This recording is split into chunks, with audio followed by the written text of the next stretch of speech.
Good morning children. कैसे हैं आप सब?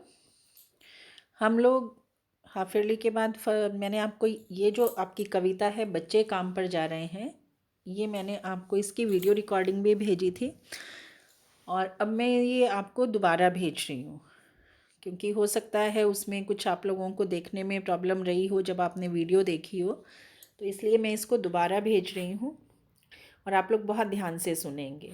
हालांकि मैं आपको इससे पहले भी वीडियो में एक्सप्लेन कर चुकी हूँ, लेकिन मैं दोबारा से कर रही हूँ। ये जो कविता है आपके बच्चे काम पर जा रहे हैं, इसको हम 2 भागों में पूरा करेंगे, ठीक है। इसके जो कवि हैं वो राजेश जोशी हैं और राजेश जोशी के विषय में भी मैंने आपको जो है वो बताया था इससे पहली अपनी जो वीडियो थी उसमें, कि राजेश जोशी जो थे हैं वो बहुत प्रसिद्ध कवि हैं और बहुत अधिक सामाजिक सरोकारों से जुड़े हुए हैं। उनकी ये जो कविता है बच्चे काम पर जा रहे हैं, ये मुख्य रूप से बाल श्रम के ऊपर है। हमारे समाज में बहुत सारी समस्याएं हैं जिनमें से एक समस्या बाल श्रम की है, यानी बाल श्रम का मतलब जो छोटे छोटे बच्चे मजदूरी करते हैं। तो इसी का भावार्थ मैं आपके सामने प्रस्तुत करूंगी और आप लोग बहुत ध्यान से सुनेंगे। सबसे पहले हम कवि परिचय करेंगे, ठीक है। कवि परिचय राजेश जोशी जी का हम करेंगे। जीवन परिचय सबसे पहले मैं आपको उनका बताऊंगी। राजेश जोशी जी का जन्म सन 1946 में मध्य प्रदेश के नरसिंहगढ़ जिले में हुआ था। उन्होंने शिक्षा पूरी करने के बाद पत्रकारिता शुरू की। पत्रकारिता मतलब जर्नलिज्म, जो आप ये देखते हैं कि रिपोर्टर्स वगैरह जो न्यूज़ हमें हम तक पहुंचाते हैं अलग अलग स्थानों पर होने वाली घटनाओं की, चाहे वो राजनीतिक हैं, सामाजिक हैं, जो भी घटनाएं घटती हैं उन सब की जो विस्तार से जानकारी है वो हम लोगों तक पहुंचाते हैं। तो शुरू शुरू में उन्होंने पत्रकारिता का कार्य किया और कुछ सालों तक उसके बाद अध्यापन कार्य किया, यानी शिक्षण कार्य, टीचिंग कार्य किया, वो अध्यापक रहे। उन्होंने कविताओं के अलावा कहानियाँ, नाटक, लेख तथा टिप्पणियाँ लिखी। टिप्पणी मतलब किसी भी जो है वो घटना के संबंध में, जानकारी के संबंध में संक्षेप में अपने विचार लिखने, और ये केवल प्रशंसा नहीं होती, इसमें आलोचनात्मक जो विचार हैं वो भी लिखे जा सकते हैं। कुछ रचनाएं हैं उनकी जिसमें उनके कुछ प्रमुख काव्य संग्रह हैं जिनके शीर्षक इस प्रकार से हैं। एक दिन बोलेंगे पेड़, ये उनके काव्य संग्रह का शीर्षक है। काव्य संग्रह अर्थात जिसमें केवल एक कविता नहीं होती, बहुत सारी कविताओं को एक पुस्तक के रूप में संकलित किया जाता है, एकत्रित किया जाता है और उसका काव्य संग्रह कहा जाता है। तो इसी प्रकार से जो दूसरा काव्य संग्रह है, उनका प्रमुख काव्य संग्रह, उसका शीर्षक है मिट्टी का चेहरा, फिर नेपथ्य में हंसी और 2 पंक्तियों के बीच। अब जो राजेश जोशी हैं उनकी कविताओं में हमें गहरा सामाजिक सरोकार दिखाई देता है। सामाजिक सरोकार का मतलब समाज की समस्याओं के प्रति, समाज की परिस्थितियों और स्थितियों के प्रति अपनी जिम्मेदारी समझना। तो राजेश जोशी जी की जो कविताएं हैं उनमें हमें उनकी समाज के प्रति जो चिंता है वो स्पष्ट दिखाई देती है। उनकी कविता में स्थानीय बोली वाणी के शब्द होते हैं। स्थानीय बोली वाणी यानी जिस स्थान के विषय में वो लिख रहे हैं, जिस परिवेश के विषय में वो लिख रहे हैं और स्वयं वो जिस क्षेत्र के रहने वाले हैं, वहाँ की जो स्थानीय भाषा है, स्थानीय भाषा मतलब उस क्षेत्र विशेष में बोली जाने वाली जो भाषा है, उसके शब्द हमें उनकी रचनाओं में मिलते हैं। यानी भाषा बहुत क्लिष्ट नहीं है।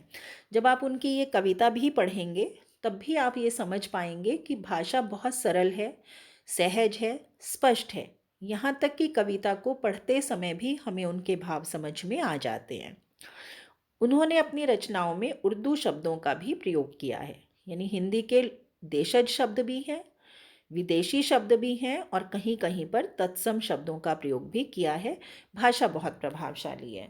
तो अब हम कविता के विषय में थोड़ा सा जानेंगे कि जो उनकी कविता है वो किस विषय में है। हालांकि मैंने प्रारंभ में आपको बता दिया था, लेकिन फिर से हम इसके बारे में थोड़ा सा विस्तार से जानेंगे। प्रस्तुत कविता के माध्यम से कवि ने बच्चों से बचपना छीन लिए जाने को बहुत ही प्रभावी ढंग से व्यक्त किया है। मैंने आपको अभी बताया कि उनकी ये कविता बच्चों के काम पर जाने के संबंध में है। छोटे छोटे बच्चे काम पर जाने के लिए विवश हैं।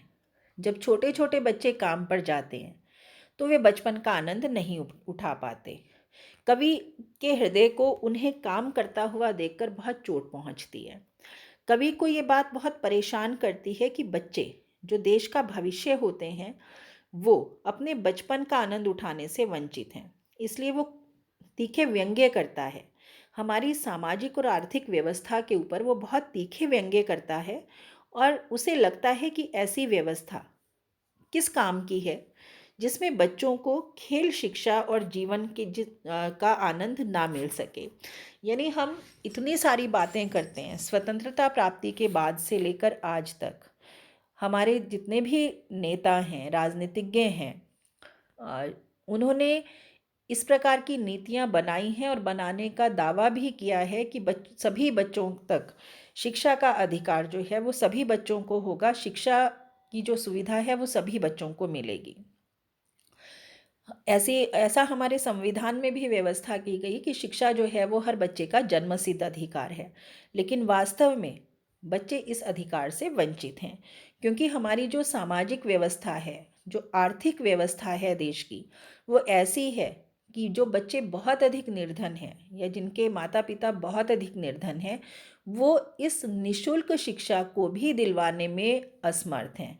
यद्यपि सरकार की ओर से निःशुल्क शिक्षा दी जाती है, पुस्तकों की सहायता दी जाती है, निःशुल्क पुस्तकें दी जाती हैं, मिड डे मील जैसी योजना जिसमें बच्चों को भोजन भी दिया जाता है, लेकिन फिर भी जो सरकारें हैं वो सभी बच्चों को स्कूल तक लाने में विफल रही हैं।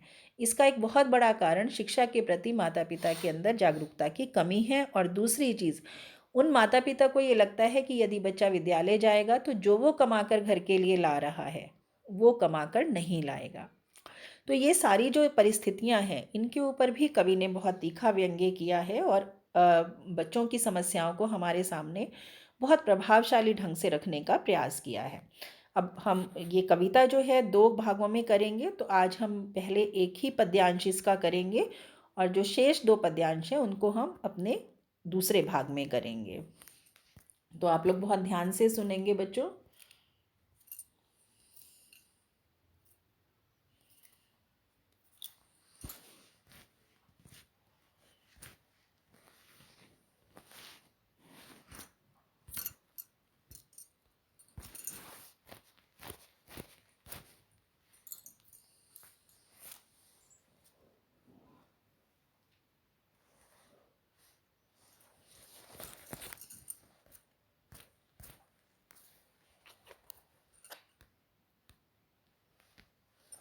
कोहरे से ढकी सड़क पर बच्चे काम पर जा रहे हैं सुबह सुबह। अब देखिए, पहली ही पंक्ति में हमें समझ में आ जाता है कि कवि जो है वो सर्दियों की बात कर रहा है। यानी सर्दियों का मौसम है, कोहरा छाया हुआ है, सुबह का समय है, सड़क पर जो है वो कुछ भी दिखाई नहीं दे रहा है और छोटे छोटे, बहुत छोटे छोटे बच्चे जो है वो काम करने के लिए अपने घरों से निकल पड़े हैं। वो काम करने के लिए जा रहे हैं। हमारे समय की सबसे भयानक पंक्ति है यह। कवि कहते हैं कि बच्चे काम पर जा रहे हैं, ये पंक्ति हमारे समय की सबसे भयानक पंक्ति है। क्यों है सबसे भयानक? क्योंकि बच्चों का काम पर जाना ही सबसे भयानक बात है। जब बच्चे काम पर जाएंगे तो वे शिक्षा से, मनोरंजन से, खेल से, सबसे वंचित रहेंगे। उनके व्यक्तित्व का विकास नहीं हो पाएगा, वो सकारात्मक जीवन नहीं बिता पाएंगे और इस तरह से देश का भविष्य भी खतरे में पड़ जाएगा। तो इसलिए कवि कहता है कि बच्चे काम पर जा रहे हैं, ये लिखा जाना हमारे समय की सबसे भयानक पंक्ति है।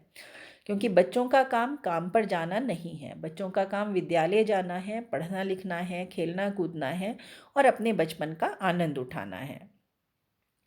भयानक है इसे विवरण की तरह लिखा जाना। कवि कहता है कि ये पंक्ति तो लिखना भयानक है ही कि बच्चे काम पर जा रहे हैं, इससे भी ज़्यादा भयानक बात यह है कि इसको विवरण की तरह लिखा जाता है।